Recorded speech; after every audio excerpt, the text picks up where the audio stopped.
jubiloso por estar aqui nessa cidade maravilhosa. Gosto muito desse estado.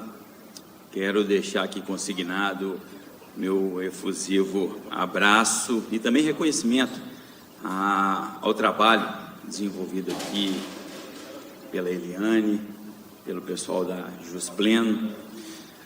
Meus queridos, enfim, eu volto à terra do meu grande mestre. Eu sempre me coloquei como um eterno epígono sequaz de Gilberto Marx. Eu tive com Sua Excelência há uns 18, 19 anos atrás, no plenário do júri, no segundo tribunal do júri da comarca de Belo Horizonte, capital lá das nossas Minas Gerais. E o professor Gilberto nos brindou com o seu poder de dialética, de retórica, e a partir dali foi firmado uma amizade quase que, e uma admiração que eu tinha. Eu vi o Gilberto como um ascendente, como um descendente olha para o ascendente, né? Sempre admirando, sempre vendo aquela estrela brilhar e servindo de norte,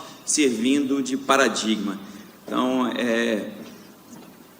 feliz por um lado, triste por outro, pelo passamento do meu confrade, mas é vida que segue, e que os exemplos de Gilberto fiquem aí marcados como estigmas indeléveis na alma dos advogados, notadamente dos advogados de Pernambuco, do Nordeste, que está do Brasil, porque Sua Excelência corria esse Brasil falando das belezas de Pernambuco, suas misérias, e também, principalmente, do Tribunal do Júri. Mas, como o tempo é pouco, eu estou vendo aqui que o relógio já diz que já me faz lembrar de Cazuza, né? Que o tempo não para. Vamos direto ao assunto. Sem mais delongas, essa incumbência hoje, na propedêutica do provimento 188 de 2018 do Conselho Federal da Ordem dos Advogados do Brasil, que trata de uma simbiose advogado e investigação numa paridade de armas que continua o contrário, ou seja, a disparidade ela permanece, não obstante, malgrado o provimento do Conselho Federal. O Ministério Público está anos-luz na frente dos advogados. A gente sabe que a PEC 37 caiu, não obstante o artigo 144 da Carta Cidadã, apesar de todo aquele movimento que a Polícia Federal, os órgãos de classe policiais, da Polícia Judiciária Civil, Estadual, Federal, não interessa. O Ministério Público, a partir dali, começou a investigar. E o Conselho Ministerial, em 2017, criou o provimento 181. E aí, o Ministério Público intitulou essa investigação, é um inquérito policial não presidido por um delegado de polícia, o que nós costumamos diuturnamente vislumbrar na prática advocatícia. Não, é o chamado PIC, é o procedimento investigativo, investigatório criminal, presidido pelo Ministério Público, e isso eles fazem principalmente, especialmente pelos GAECos.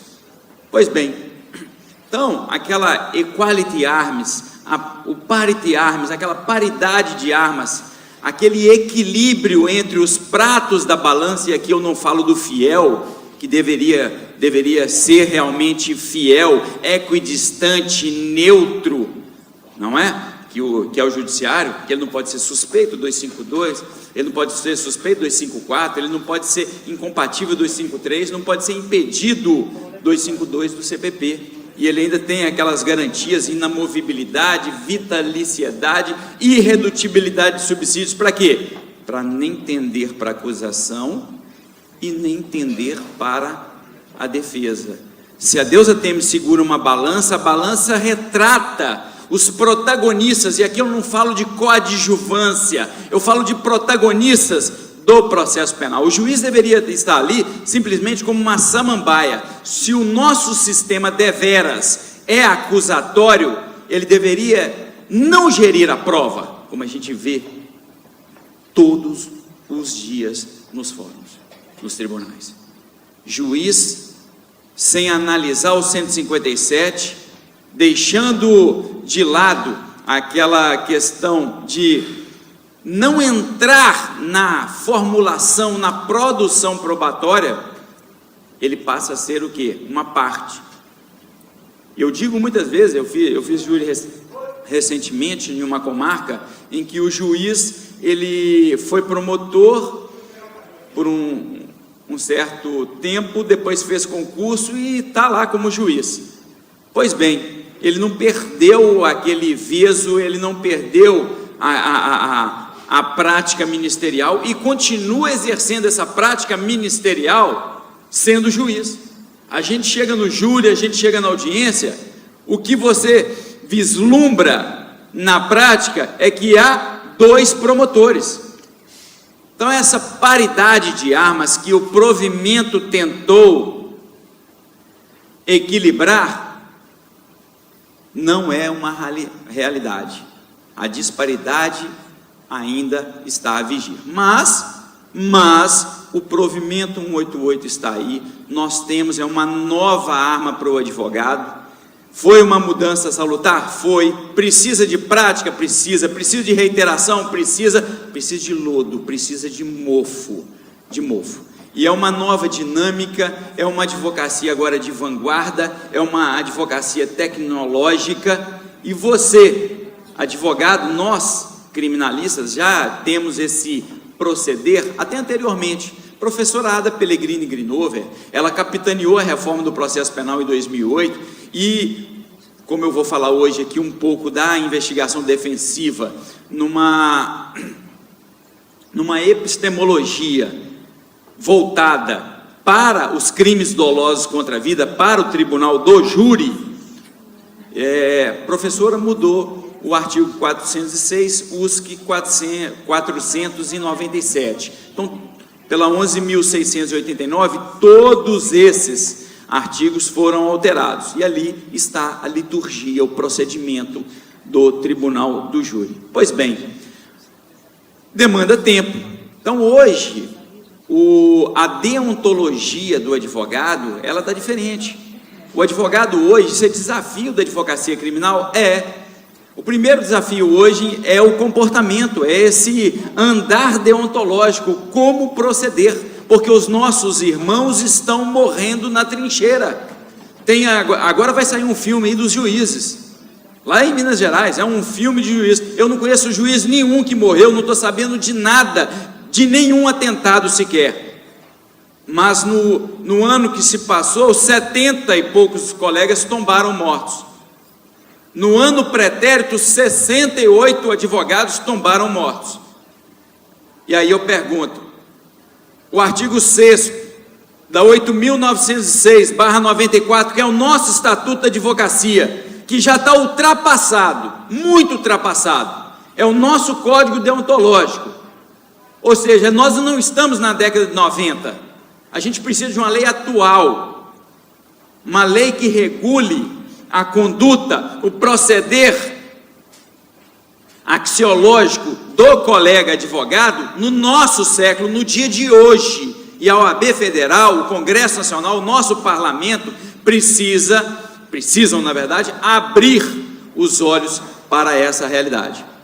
Hoje, no momento que o advogado ele é procurado pelo cliente, ele tem de abrir um leque de cuidados. É um rol, por exemplo, colocar tudo, até a própria entrevista hoje com o cliente já é um perigo. Eu tenho no meu escritório detector de metal antes da sala de reunião, mas eu conheço colegas que já colocaram dispositivos para neutralizar a gravação, para neutralizar até sinais sonoros, acústicos. Por quê? Porque as pessoas estão gravando tudo hoje, e o advogado, aquela cláusula de confidencialidade, aquela cláusula de sigilo hoje está sendo desrespeitada por todos, e a gente vê aí que tribunal tem desembargador, tem ministro, eu não falo aqui de juiz, não falo de promotor, promotor é parte. Esse negócio de custos legis de promotor no Ministério Público, data máxima vênia, pegue o seu Código de Processo Penal, volte para 1940. Ministério Público não é custos legis coisíssima alguma no processo penal, principalmente no júri. Promotor é parte. Pena que eu só tenho 20 minutos para continuar falando sobre isso. Aí eu ia mostrar para você qual que é a parte, qual que é o papel do Ministério Público.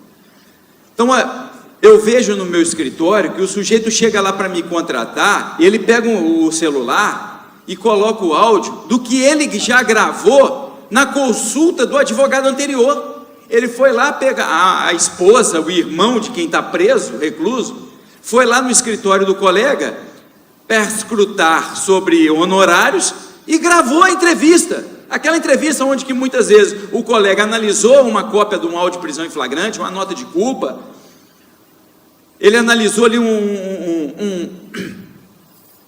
as circunstâncias do artigo 302, que trata ali das espécies de flagrante, o 312, ou seja, os pressupostos e os requisitos para se decretar uma medida tão extrema que é a prisão preventiva. O colega analisou e deu um parecer jurídico. Naquele momento criou-se ali um cordão umbilical invisível que os une, e deve ser sim resguardado pela Constituição, resguardado pelo nosso Código Deontológico.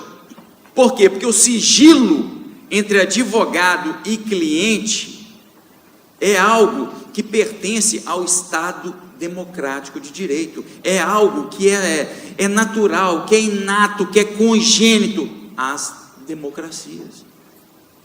Mas hoje, o advogado que me antecedeu, muito bem colocou, pontuou aqui, a bandeira hoje aqui é criminalizar a advocacia. Então, o primeiro desafio começa aí, é você colocar lá no contrato hoje, a previsão, você vai separar os honorários e a previsão da contratação de um perito, de um assistente técnico. Eu estava falando da professora Ada Pellegrini Grinover. Professora, ela trouxe no parágrafo 3º do 159, no parágrafo 5º do 159 do Código de Processo Penal, uma figura que não existia até então. O nosso Código Penal, o nosso Código de Processo Penal, a Lei das Contravenções Penais, tudo entrou em vigor no dia 1º de janeiro de 1942. São legislações antigas, vetustas, admiráveis pela longuidade, mas ultrapassadas, e foram praticamente outorgadas. Estávamos num período ditatorial. Para mim, isso nada ali foi recepcionado pela Constituição de 1988. Mas estamos aqui a falar de processo penal. Professora Ada Pellegrini, ela trouxe a figura do assistente técnico para o processo penal. A gente não tinha isso até 2008. Um juiz trabalhista, quando determina uma perícia de periculosidade e insalubridade, ele nomeia um perito, um engenheiro, por exemplo, e concede às partes, o reclamado e reclamante, o direito de quê? De contratar também um engenheiro para fazer ali, para ser assistente técnico do perito oficial, não é? Pois é, professora trouxe isso em 2008. O provimento 188 da OAB Federal é de 2018, do ano pretérito, de dezembro. Então, a gente, no processo penal, nós estamos trabalhando com a investigação defensiva há muito tempo, e essa previsão tem que estar no contrato. É crime doloso contra a vida, você precisa de gente técnica. Por exemplo, inumar é enterrar, não é? Exumação de cadáver, inumação de cadáver. Então, enumou, todo mundo sabe que a cronotanatologia explica isso, os fenômenos cadavéricos explicam isso. Então, nós temos ali a putrefação, nós temos ali a fase do efizema, a fase da colicoação, nós temos ali a fase da esqueletização. Então, são várias fases. Pois bem, você entrou no caso, você precisa de médico. Isso tem que estar no contrato. Espermatozoide. Um espermatozoide móvel hoje numa mulher, 3 dias. Tem gente, tem doutrina falando que 24 horas.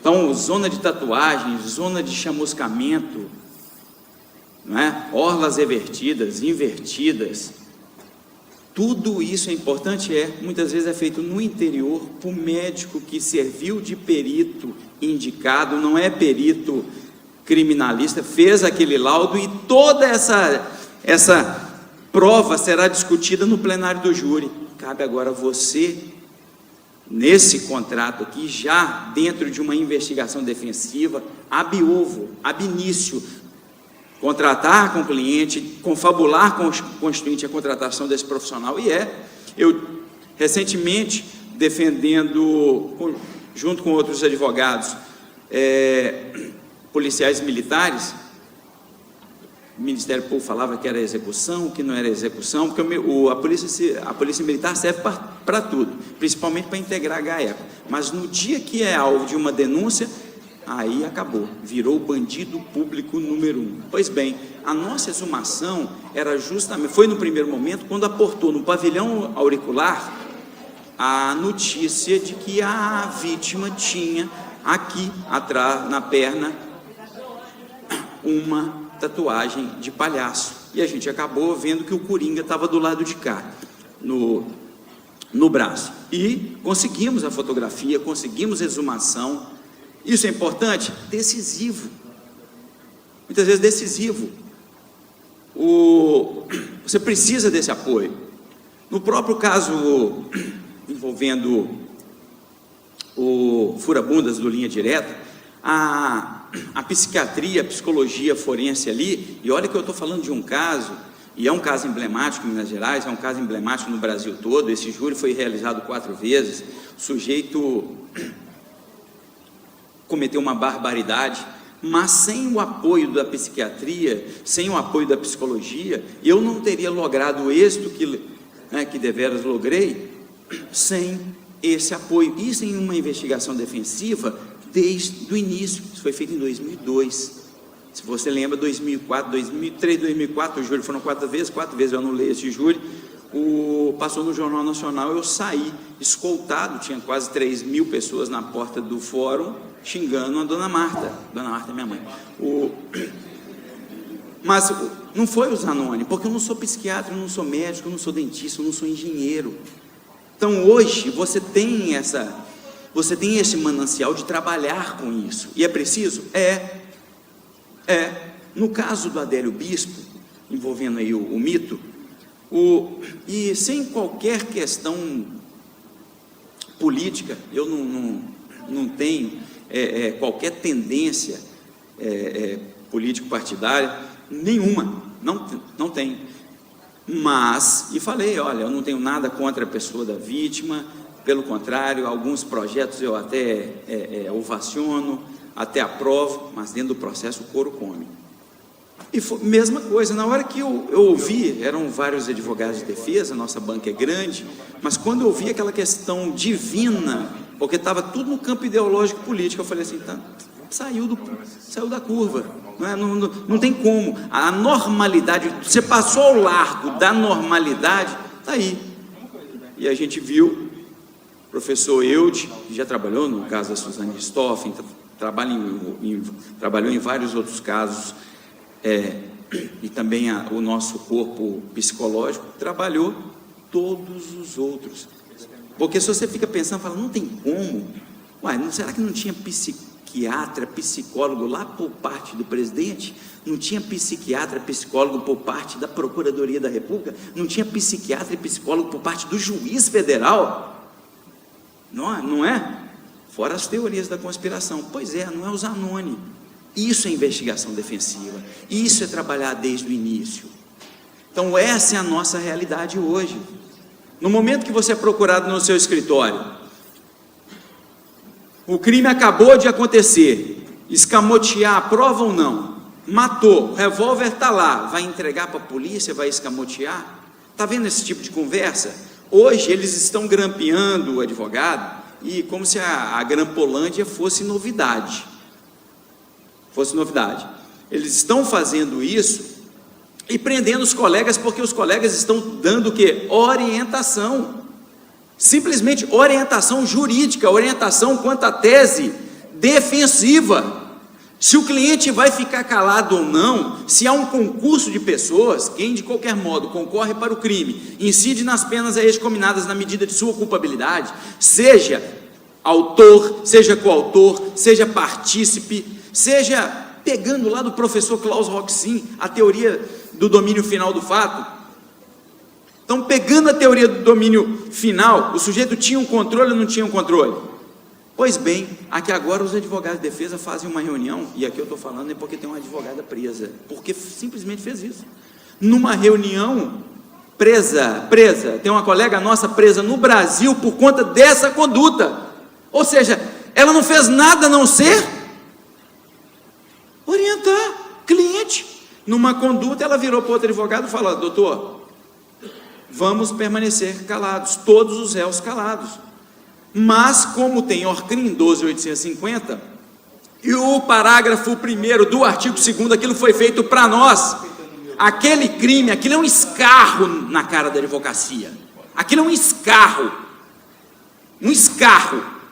aquele parágrafo 1º foi feito para o advogado, quem de qualquer modo, olha a coisa mais abstrata, mais ampla, quem de qualquer modo embaraçar a investigação. E, pois é, o Ministério Público entendeu isso, citou, né, como diz Alpatino, conversando com Milton, conversando com Kevin Lomax, lá no livro O Advogado do Diabo, ele faz justamente isso, soltou a notícia, sem nada concreto. Pois é, a nossa colega estava presa. Essa é a realidade da advocacia. Paridade de armas, nós estamos buscando, não há. O artigo 6º da 8.906 diz que não há hierarquia entre juiz, não há hierarquia entre juiz, promotor e advogado. Balela, eu sou mal sim, eu, Zanoni, sou mal sim, balela. Pegue a 10.826 de 2003, é o Estatuto de Desarmamento, eles entram para o tribunal do júri, armados. Eu já fiz várias vezes, fui abraçar o promotor, está lá, a 380, a ponto 40, está lá na cintura. Magistrado, a mesma coisa. Esses dias eu fiz um júri com a juíza, um trabucão, falei, que pistolão, está lá na bolsa da magistrada. E o advogado? Não tem nada, e os colegas estão aí tombando o Brasil afora, tombando mortos. E eu estou aqui, eu sempre falo que o nosso curso, principalmente na academia do júri, na confraria criminal, nós temos um discurso proselitista, nós temos um curso maniqueísta, porque nós temos lado. Quando eu falo que o Ministério Público é acusação, eu não estou querendo criticar os promotores, porque esses promotores que estão aqui hoje, amanhã estão aqui junto conosco advogando. Tem que ter, inclusive, uma cláusula de reserva, uma cláusula de barreira. Foi promotor, foi juiz, foi desembargador, foi procurador, aposentou, não tem um olerite no final do mês? 10 anos ali para descansar, orar muito por tudo que fez para trás, né, para dar uma limpada na alma e depois começar a advogar. A OAB aceita qualquer um, mas é verdade. Eu não estou falando, esse é de Minas Gerais, hein?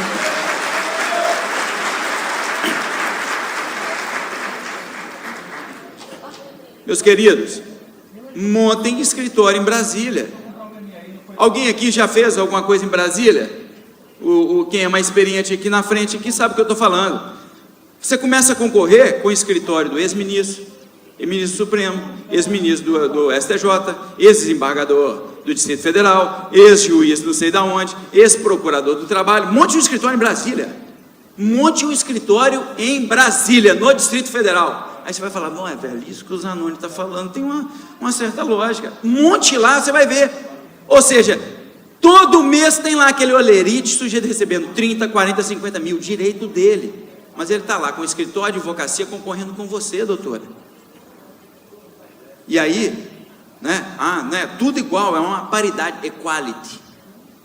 Olha, você está fazendo o júri, o promotor está com o laptop ligado, ele está olhando a FAQ e CAQ de todo mundo, inclusive da sua banca. Você trouxe um estagiário novo, ele está olhando a FAQ, porque ele tem acesso. Você tem acesso ao quê?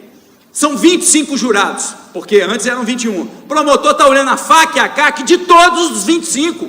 Quem tem BO, quem já foi preso desacato, você acha que um jurado que foi preso desacato, o promotor vai pensar? Vai pensar nada. Então a advocacia defensiva hoje, ela vai muito além. Vai muito além hoje. Hoje você tem que investigar a vida do jurado, tudo antes, chegar, vai correr para o interior, chegue 3 dias, 4 dias antes, contrate alguém, olhe tudo. Se possível, olhe inclusive na delegacia, porque o promotor está olhando. Que paridade de armas é essa?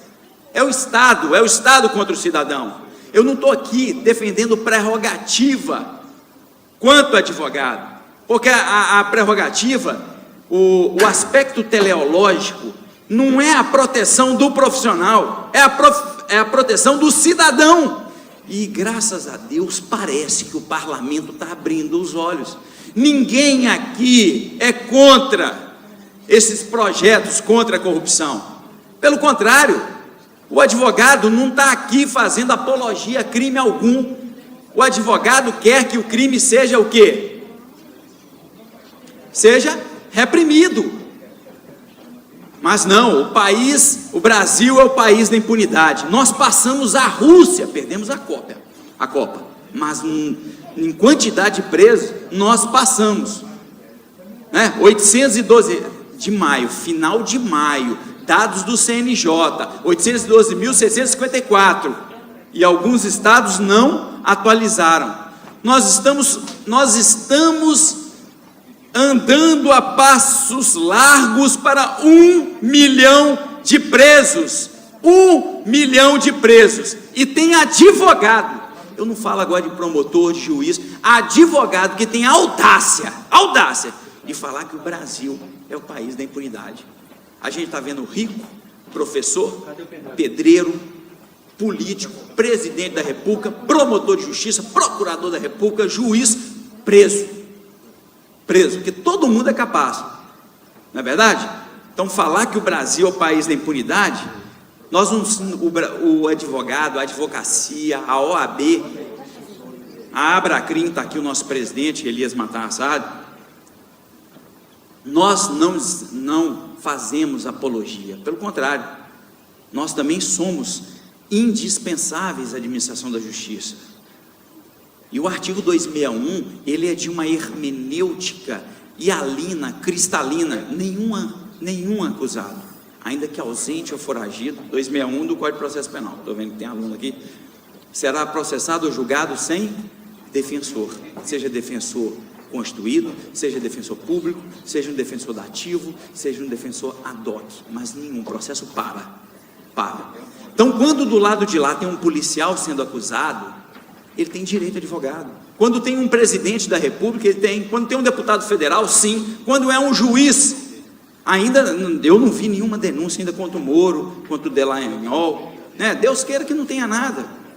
Eu não conheci os autos do inquérito, mas se tiver, o que eu peço é que respeitem as garantias dessas pessoas, que respeitem todos, e não é privilégio, isso é uma garantia, isso é um direito, isso é um escudo, é um palio para o cidadão, porque qualquer um pode sentar no banco dos réus.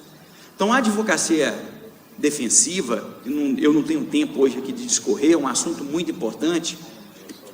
Nós precisamos visualizar a advocacia defensiva num prisma mais agudo, mais incisivo. Outra questão, toda vez que vocês forem ouvir testemunhas no escritório, abra, como o delegado, o inquérito policial é aberto de duas maneiras, pelo auto de prisão em flagrante ou pela portaria do delegado. É a mesma coisa. A investigação defensiva é um inquérito presidido por você, advogado.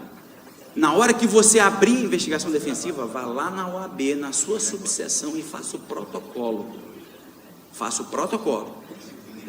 Olha o que eu estou falando, porque eu tenho notícias, eu já estou acompanhando alguns procedimentos em que o GAECO está um pio para pedir a prisão de colegas. Por quê? O Ministério Público, o GAECO, não está ouvindo gente lá dentro do gabinete? Está ouvindo vítimas, está ouvindo testemunhas? Pois é, agora vem um advogado e está mandando cartinha para essa mesma pessoa que foi ouvida no GAECO, que o GAECO talvez vai chamar de testemunha sigilosa, e para dar uma indumentária de importância e criminalizar o advogado, ele tenta e faz um rogo, uma súplica, direcionado ao magistrado para a inserção daquela testemunha na 9.807, que é a lei que trata de proteção às testemunhas e aos réus colaboradores. Testemunha ameaçada, réu colaborador. Você agora está mandando carta para a testemunha principal do Ministério Público, para a vítima, convidando-a para tomar cafezinho e bolo. Lá é bolo de fubá em Minas, não sei aqui, deve ser cuscuz, no escritório de advocacia. Bolo também. Então, está convidando. Na hora que o Ministério Público ficar... E outra, nada de boca, é tudo escrito, é tudo gravado, tudo filmado. Convidou para o escritório, vai ouvir todas as testemunhas, vai ouvir corréu, chame, convide o advogado, mande carta. Doutor, tem como a gente... Olha, você pode ouvir o meu cliente, eu quero ouvir o seu, agora. O alvará de soltura acabou agora, saiu hoje, não tem denúncia, não tem nada. Tem como vir no meu escritório? Grave tudo, grave inclusive a imagem desse sujeito ao lado do advogado, até a investigação defensiva pegar com a força que a gente vislumbra nas séries da Netflix, porque aquele advogado, aquele proceder, aquela conduta deontológica que nós assistimos diuturnamente nas séries, aquilo o sujeito já aprende na escola, aquilo no direito anglo-saxão já está enraizado. Nós estamos plagiando à la carte, mas tudo bem, algo que já está sedimentado na advocacia norte-americana e também na advocacia italiana pós-operação Mãos Limpas, que tem como paradigma, a própria Lava Jato tem a operação Mãos Limpas como paradigma. Colegas, enfim, o meu tempo já se esgotou. Eu quero deixar aqui, mais uma vez, registrado esse prazer. Infelizmente, o tempo é curto, são vários palestrantes, e eu estou encantado em voltar a essa terra, voltar a Recife, a Pernambuco. E a advocacia, ela tem de ser altaneira, ela tem de ser baluarte do Estado democrático de direito. Nós precisamos dizer não a essa vergonhosa criminalização da advocacia. A advocacia, ela não é dos advogados. A advocacia é uma arma nas mãos do cidadão. E todos somos cidadãos brasileiros. Precisamos levantar essa bandeira. A gente está visualizando nas redes sociais esse movimento contra a Lei 13.869, que é a lei de abuso de autoridade que entra em vigor agora no início de janeiro. Pois é, qual o receio disso? Qual é o receio disso? Porque nossas prerrogativas, que estão esculpidas lá no artigo 7º da 8.906, elas sempre foram desrespeitadas, elas sempre foram menoscabadas, vilipendiadas. Chegou a hora de dar um basta. Chegou a hora de dar um basta. Essa questão de fatiar o fato, fatiar as ações penais para ficar em cada fatia pedindo uma prisão preventiva, uma prisão temporária, isso tende a acabar num Estado democrático de direito como o Brasil. Então, essas bandeiras que nós precisamos erigir. Peço vênia pelo tempo, me alonguei, mas deixo aqui registrado a minha alegria, a minha emoção em estar hoje aqui nesse teatro, nesse shopping, nessa cidade tão linda, junto com vocês. Obrigado.